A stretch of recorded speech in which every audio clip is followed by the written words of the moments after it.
wabarakatuh. Kami dari kelompok 6 beranggotakan saya sendiri Fitria, saya Siska, Jody Basa Putri, Saya Muhammad Pede Sultan Ramadan.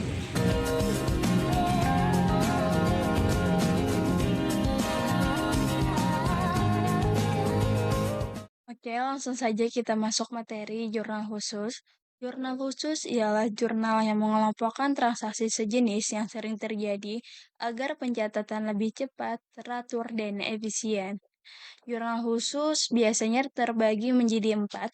Yang pertama ada jurnal penjualan atau sales journal. Yang kedua ada jurnal pembelian atau purchase journal. Yang ketiga ada jurnal penerimaan kas atau cash receipt journal. Dan yang terakhir jurnal pengeluaran kas atau cash payment journal. Nah, di sini kami akan menjelaskan dua jurnal, yaitu jurnal penjualan dan pembelian. Langsung saja kita masuk ke materi jurnal penjualan dan pembelian. Jurnal penjualan atau sales journal adalah jurnal khusus yang digunakan untuk mencatat transaksi penjualan barang dagang secara kredit, yang artinya setiap kali perusahaan menjual barang kepada pelanggan, tetapi pembayaran dilakukan kemudian atau tidak tunai. Transaksinya dicatat dalam jurnal ini. Selanjutnya ada jurnal pembelian atau purchase journal adalah jurnal khusus yang digunakan untuk mencatat transaksi pembelian barang dagang secara kredit, yang artinya perusahaan membeli barang dari pemasok tetapi belum langsung membayar.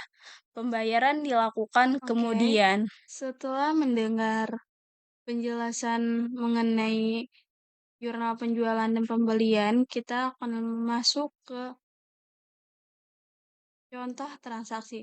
Tapi sebelum masuk ke contoh transaksi, kita baca dulu kebijakan perusahaan pada UD Samudra Jaya ini. Untuk pembelian ada setiap pembelian akan diperhitungkan PPN masukan sebesar 10% dari nilai pembelian. Yang selanjutnya ada beban transportasi ditanggung oleh perusahaan. Setiap retur pembelian akan diperhitungkan pengurangan atas nilai hutang dan PPN masukan. Dan termin pembayaran 2/10 N/30. Keterlambatan pembayaran piutang didenda sebesar 1% dari nilai utang pembelian. Dan faktur pembelian yang diterima sudah dilengkapi dengan faktur pajak standar. Nah, selanjutnya ada penjualan. Setiap penjualan akan diperhitungkan PPN keluaran sebesar 10% dari nilai penjualan. Beban transaksi penjualan dibebankan kepada pembeli. Setiap retur penjualan akan diperhitungkan pengurangan atas nilai piutang dan PPN keluaran. Dan termin pembayarannya 2/10 N/30 sama seperti pembelian 2/10 N/30. Keterlambatan pembayaran piutang didenda 1% dari nilai piutang penjualan sama juga. Dan faktur penjualan yang dibuat sudah dilengkapi dengan faktur pajak standar. Nah, langsung saja kita masuk ke bukti transaksi. Ini ada bermacam-macam. Tetapi kita cuma ngambil faktur, yaitu kan kita penjelasan mengenai pembelian dan penjualan. Transaksi pertama itu ada di tanggal 6 Desember 2020.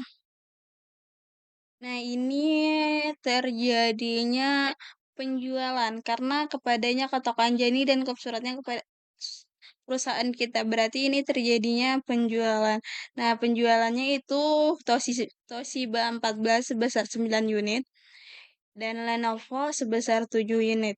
Nah, sebelum masuk ke jurnal penjualan, kita masukkan dulu ke inventory.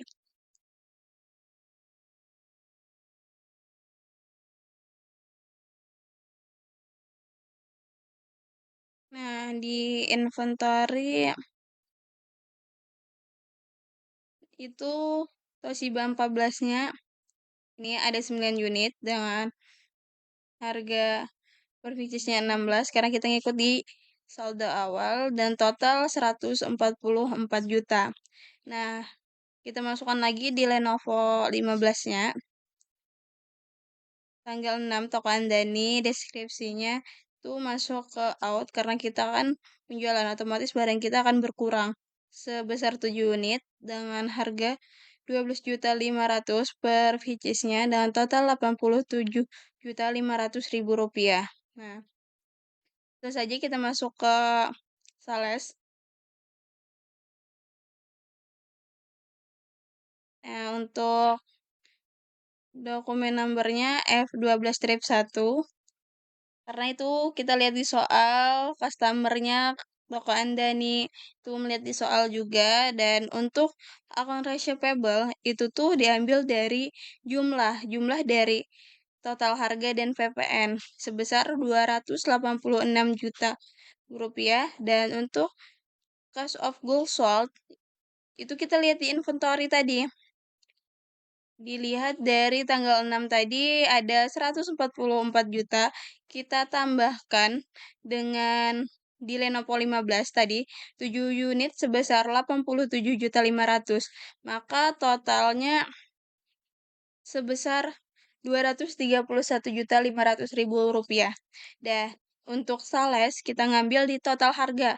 Total harga dari Toshiba dan Lenovo 162 juta ditambah 98 juta yaitu 260 juta. Dan untuk fat out-nya kita ambil dari PPN.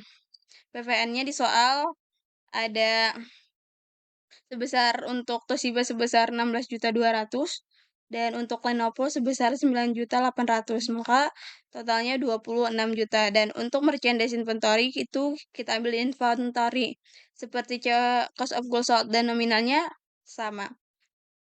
Kemudian kita masuk ke purchase journal.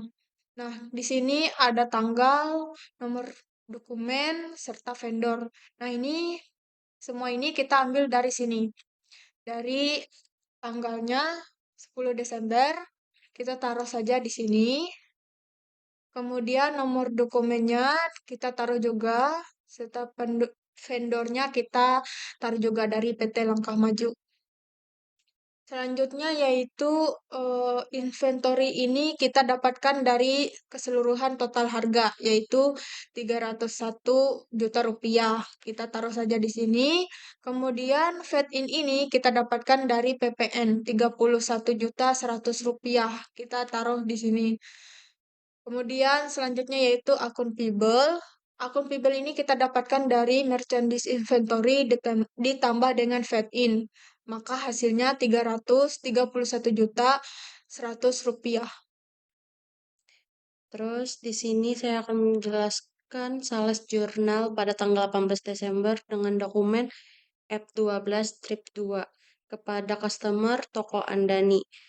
Akun receivable dapat dari total jumlah yang ada di faktur. Terus COGS dapat dari inventory. Kita lihat pada Toshiba 14 pada tanggal 18 yaitu seharga 96 juta, sama Lenovo 15 pada tanggal 18 yaitu 25 juta. Kita tambahkan hasilnya 121 juta. Terus sales dapat dari total harga yang ada di faktur. Pet out ini dapat dari PPN yang ada di faktur dengan harga 17 juta 100 rupiah. Terus merchandise inventory dapat dari COGS juga. Selanjutnya ini ada di tanggal 22 faktur kepada UD Samudra Jaya. Berarti ini terjadinya pembelian. Kita membeli Toshiba 14 sebesar 12 unit, Lenovo 15 sebesar 15 unit kepada PT Jaya Sakti. Nah, kita masukkan ke jurnal pembelian atau purchase journal.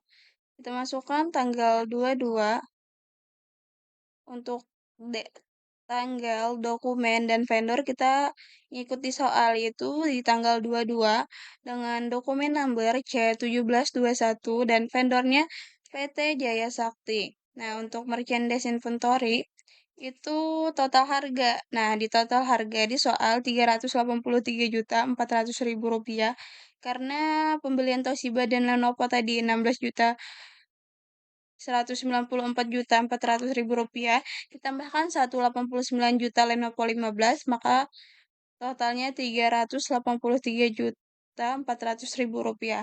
Dan untuk fed in diambil dari PPN. Yaitu PPN-nya kan kita ngambil 10%. Nah, jadi 10% dari total harga itu Rp38.340.000. Selanjutnya ada akun variable di kredit, yaitu total dari total harga dan PPN atau merchandise inventory ditambahkan dengan fed-in, maka totalnya Rp421.740.000. Dokumen transaksi nomor 23 di tanggal 27 Desember dengan nomor fakturnya F12-3 dengan customer toko Cempaka. Untuk menghitungnya, kita menghitung di bagian kredit. Untuk sales didapat dari total harga 425 juta. Untuk PPN didapat untuk paid out didapat dari jumlah PPN-nya 42.500.000. Untuk merchandise inventory didapat dari di tanggal 27 toko Cempaka dengan total 32 juta ditambah 160 ditambah 48 juta. Dan untuk Lenovo 15 pada tanggal 27 totalnya 75 juta ditambah 50 juta, untuk hasilnya 365 juta. Dan untuk menghitung di bagian kredit, menghitung akun receivable didapat dari jumlah 467.500.000. Dan untuk menghitung COGS sama dengan menghitung merchandise inventory. Nah, pada faktur tanggal 29 Desember, yaitu dengan dokumen F.1315 dengan vendor PA Maju Lestari. Terus merchandise inventory dapat dari total harga yaitu sebesar Rp333.200.000. Terus paid-in dapat dari PPN yaitu Rp33.320.000. Terus akun payable dapat dari total jumlah yaitu Rp366.520.000. Baik, terus totalnya kita tambahkan semuanya. Hasilnya Rp1.017.600.000. Itu total dari merchandise inventory, total paid-in, semuanya kita tambahkan dengan total 101.760. Terus total akun payable dengan harga 1.190 dengan total 119.360.000 rupiah. Terus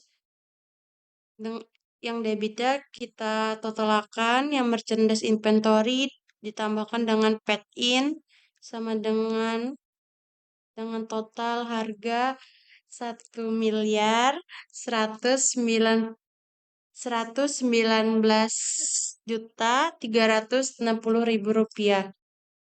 Yang kreditnya juga 1.119.360.000 rupiah. Sekian video dari kami. Wassalamualaikum warahmatullahi wabarakatuh.